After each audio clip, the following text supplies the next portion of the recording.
port de tête élégant, un jeu de jambes raffiné, c'est le style du Ballet de l'Opéra de Paris, l'une des plus prestigieuses compagnies au monde. C'est ici au Palais Garnier que ces danseurs exercent leur talent depuis 1875. C'est ce monument que vous avez placé en 3e position. Cet édifice connu dans le monde entier, aux accents baroques, est l'œuvre de Charles Garnier. À l'époque de la construction, l'architecte s'était fixé une règle simple qui tient en une phrase « Le quartier est un écrin, l'opéra en sera le joyau ». Gilles est entré dans ce joyau il y a 33 ans comme agent de sécurité. Aujourd'hui, il est l'intendant du palais. On va dire que je suis un petit peu le gardien du temple. J'ai effectivement les clés de toutes les portes, des 1593 portes. Et donc ça, si vous voulez bien, on va aller les ouvrir ensemble. Ici, le spectacle, ça n'est pas que les ballets. Les visiteurs viennent aussi au Palais Garnier pour admirer l'architecture intérieure. Comme le magnifique grand escalier, une attraction à lui tout seul que connaissent bien les employés. Alors comme partout ici, il y a des petits rituels, des superstitions. Et il faut toucher le pied de la cariatide jardin, donc c'est celui-ci. Et celui-ci. Il paraît que ça porte chance. Pour mettre en place cette statue, le palais qui l'entoure et toutes les finitions, il aura fallu 18 ans. Cela valait bien un hommage à tous ceux qui y ont contribué. Ces sculptures représentent tous les corps de métier qui ont contribué au décor de l'opéra, alors que ce soit les menuisiers, les maçons, les mosaïstes, les sculpteurs, les peintres. C'est à tous ces artisans que l'on doit entre autres le grand foyer.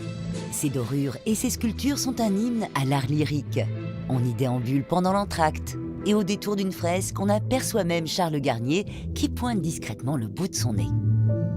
Mais son vrai chef-d'œuvre, c'est sans discussion possible, sa salle à l'italienne en forme de fer à cheval, l'une des plus grandes au monde. On doit aussi la décoration intérieure à Charles Garnier lui-même, qui concevait la salle comme un écrin dans lequel on devait voir, mais aussi être vu. Pour Brigitte, directrice de la danse, c'est bien plus qu'un décor somptueux. Alors on est sur le plateau. À chaque fois, c'est une émotion. Le mot émotion revient souvent quand on est ici. Mais alors là, vous avez donc cette salle absolument sublime qui vous prend dans les bras comme ça, il vous enrobe. Une émotion que chaque spectateur peut vivre depuis son siège quand les danseurs font vivre la scène.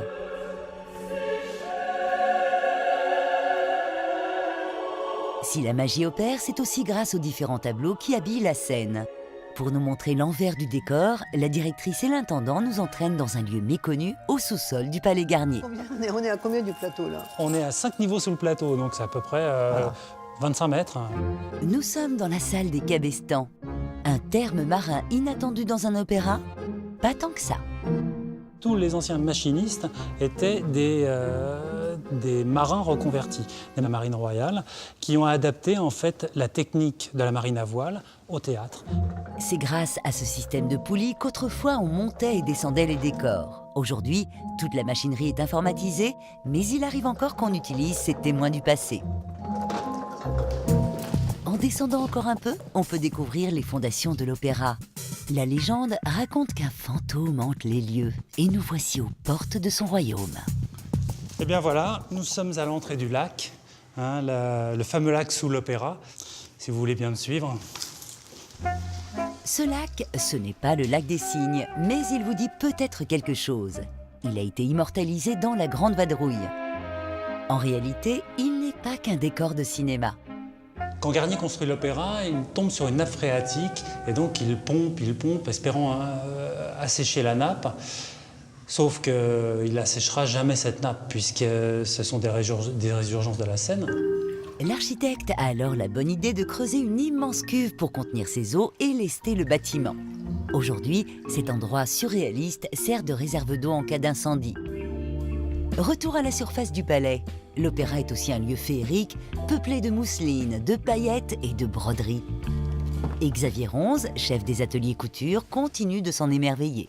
Ça fait partie du charme de cette maison et on s'y attache terriblement. Chaque année, ce sont plus de 3000 costumes qui sont fabriqués dans les ateliers de l'Opéra Garnier. Petite visite guidée en compagnie du chef. L'atelier flou pour les tenues des danseuses. L'atelier tailleur pour les hommes. Pour finir de préparer les costumes de Notre-Dame qui seront sur scène cet après-midi en répétition. Qui vont être finis. Là, c'est imminent. La bijouterie pour les diadèmes. Et enfin l'atelier modiste pour les coiffes en tout genre. Le chapeau fait partie du personnage comme le costume. Voilà. C'est le point sur le i du costume. Du costume. Très important. Pour Sébastien ce soir, pas de point sur le i. Son costume est plutôt minimaliste. Tous les soirs, avant de retrouver la scène, les artistes viennent s'échauffer au foyer de la danse. C'est un peu l'antichambre de la scène. Cela fait 14 ans que Sébastien est danseur au ballet de l'Opéra de Paris. Et il se souvient encore de sa première rencontre avec ce lieu si particulier. J'ai eu le coup de foudre pour l'Opéra Garnier.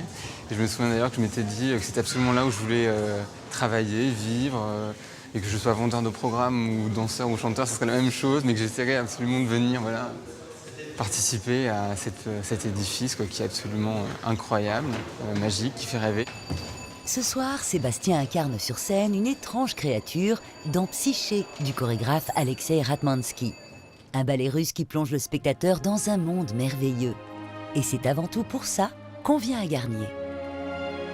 Un monument qui vous mettra très certainement des étoiles plein les yeux.